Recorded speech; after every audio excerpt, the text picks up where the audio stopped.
Hello student, कैसे हो आप सभी। Good morning. आई होप आप सभी अच्छे से होंगे। चलिए आज history of the modern world के आगे के क्वेश्चंस तैयार कर लेते हैं। आज हम क्वेश्चन तैयार करेंगे धर्म सुधार आंदोलन के बारे में। धर्म सुधार आंदोलन से आप क्या समझते हैं, इसकी उत्पत्ति के क्या कारण थे। धर्म सुधार आंदोलन यूरोप के चर्चों ने समाज में महत्वपूर्ण भूमिका निभाई, परंतु धीरे धीरे पोप और पादरियों का जीवन भ्रष्ट होने लगा, क्योंकि इनके पास शक्तियाँ ज़्यादा आ गई थी और पैसे के नशे में चूर हो चुके थे। ये बस विलासता का जीवन व्यतीत कर रहे थे। वे अपने कर्तव्यों से भटक गए थे। जो भी कोई उनके खिलाफ आवाज़ उठाता तो उसे कठोरता से दबा दिया जाता था। ये चर्च समाज में बौद्धिक विकास और प्रगति में बाधा बन चुकी थी। यूरोप में पुनर्जागरण के फलस्वरूप चर्च का विरोध बढ़ने लगा। यूरोप में बहुत से ईसाई चर्च के आलोचक बन गए। वे चर्च से जुड़ी अनेकों बातों में सुधार करना चाहते थे, जिसे धर्म सुधार आंदोलन का नाम दिया गया। चर्च में बहुत सी कुरीतियां पैदा हो गई थी, जिसे दूर करने के लिए लोगों ने आवाज़ उठाई, जिसे धर्म सुधार आंदोलन कहा गया। धर्म सुधार के कारण जर्मनी के प्रोफेसर मार्टिन लूथर ने एक विश्वविद्यालय के गिरजाघर के दरवाजे पर 95 बातें लिखकर लगा दी। पोप ने लूथर का दमन करना चाहा, लेकिन लूथर के पक्ष में अनेक शासक, सामंत और जनता खड़ी हो गई। इस प्रकार पोप के खिलाफ बगावत की शुरुआत हुई, जहां से धर्म सुधार आंदोलन की गति पकड़ ली गई। धर्म सुधार आंदोलन जहां से शुरू हुआ। रोमन कैथोलिक चर्च में भ्रष्टाचार। रोमन कैथोलिक चर्च का ढांचा भ्रष्ट हो चुका था।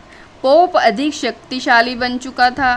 चर्च ने धन व शक्ति अर्जित कर ली थी, जिस कारण वे अपने कर्तव्यों से भटक गए थे, विमुख हो गए थे। वे बड़े बड़े भव्य महलों में अपना जीवन बिताने लगे। उनका कार्य अब सिर्फ हुकूमत करना और जनता से धन एकत्र करना था। पोप एलेक्जेंडर छठा नैतिक रूप से भ्रष्ट था। उसने अपनी नाजायज़ संतानों को कामयाब करने के लिए सभी प्रयास किए और लियो दशम जोएबाज था। उसे धन एकत्र करने के सभी हथकंडे अपनाए। पोप के भ्रष्ट आचरण का प्रभाव चर्च के अन्य अधिकारियों पर भी पड़ा। पादरी भोग विलास में लिप्त रहने लगे। इन सब का कारण गिरजाघरों में भिक्षुओं और भिक्षुणियों का रहना था, जिन पर कोई प्रतिबंध या अनुशासन नहीं था। पादरियों में धन का लालच अत्यधिक बढ़ गया था, जिस कारण ईसा मसीह की शिक्षाओं पर बल दिया जाने लगा। इन लोगों को सही राह पर लाने के लिए ईसा मसीह की शिक्षाओं को जागृत किया गया। उन सब को पूरे समाज में फैलाने का कार्य शुरू किया गया। पुनर्जागरण का प्रभाव भी इन पर पड़ा। पुनर्जागरण ने यूरोप में संदेह, जिज्ञासा तथा नवीनता की भावना को जन्म दिया। जब चर्च में भ्रष्टाचार फैला हुआ था, तब वे समाज का शोषण कर रहे थे। अनेक लेखकों ने इस भ्रष्टाचार और शोषण को उजागर किया। मानववाद इरेस्मस ने अपनी पुस्तक मूर्खता की प्रशंसा में चर्च के दोषों पर गहरा प्रहार किया। लेखकों ने चर्च के अनेकों सन्यासियों का भांडा फोड़ किया, जिसने आम जनता के मन में इन पादरियों के प्रति सम्मान की बजाय घृणा पैदा हो गई। साथ ही लोग सुधारों के पक्ष में भी हो गए। तीसरा प्रभाव पड़ा इस पर विज्ञान के विकास का। विज्ञान के विकास ने इन आंदोलनों में क्रांति ला दी। टालमी का यह विचार कि पृथ्वी सौरमंडल का केंद्र है, इसके विपरीत जब कोपरनिकस और ब्रूनो ने यह बात कही तो उन्हें दंड दिया गया और ब्रूनो को जिंदा जला दिया गया। इन पादरियों की इतनी ज़्यादा शक्ति बढ़ चुकी थी कि ये लोगों को जिंदा तक जला देते थे। जो भी इनके खिलाफ बात करता था उन्हें कड़ी सजाएं देते थे ये लोग। परंतु कैप्लर ने गणित के प्रमाणों से इसे सिद्ध कर दिया कि पृथ्वी एक ग्रह है जो सूर्य के चारों ओर चक्कर लगाती है। कंपास की खोज से यूरोप का अन्य संस्कृतियों से संपर्क स्थापित हुआ, जिससे अंधविश्वास टूटे और चर्च के पोप पादरियों का पर्दाफाश हुआ। और चौथा असर पड़ा शिक्षा के प्रसार का। शिक्षा का प्रसार व मुद्रण कला। नवजागरण काल में कई शिक्षा के केंद्रों का प्रसार हुआ। अब इन शिक्षा केंद्रों में धर्मनिरपेक्ष विषयों का भी अध्ययन होने लगा। धर्मनिरपेक्ष की शिक्षा में ईसाई लोग धर्म की कुरीतियों और बुराइयों को समझने लगे। यूरोप में शिक्षा के विकास के कारण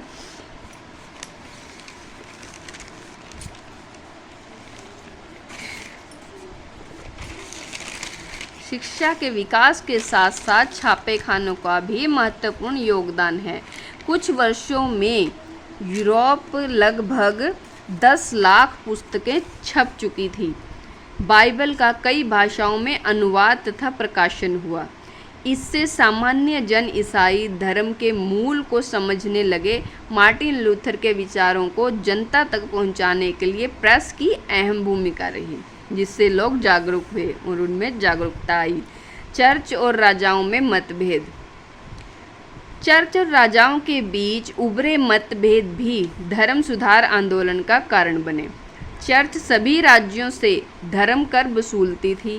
पोप को अनेकों शक्तियां प्राप्त थी जो आंतरिक तथा बाहरी कार्यों में हस्तक्षेप किया करते थे। वह किसी भी चर्च को कभी भी बंद करवा सकता था। किसी भी राजा को विधर्मी होने पर धर्म बहिष्कृत कर सकता था। किसी भी राज्य की जनता को राजा के खिलाफ विद्रोह के लिए भड़का सकते थे, उन्हें आदेश दे सकते थे। कोई भी पोप की आज्ञा का उल्लंघन नहीं कर सकता था। कोई भी राज्य सरकार उन पर मुकदमा नहीं चला सकती थी। पोप राजाओं का भी राजा था। 15वीं सदी में शक्तिशाली राजाओं का उदय होने लगा जो पोप की सत्ता के खिलाफ चुनौती देने लगे। ये ऐसे राज्य की स्थापना करना चाहते थे जिसमें पोप पादरियों का कोई हस्तक्षेप ना हो, जिस कारण धर्म सुधार आंदोलन शुरू हुए। छठा कारण, जो सबसे मेन कारण था जहाँ से ये सब शुरुआत हुई थी, वो थे पाप मोचन पत्रों की बिक्री। यहीं से धर्म सुधार आंदोलन शुरू हुए थे।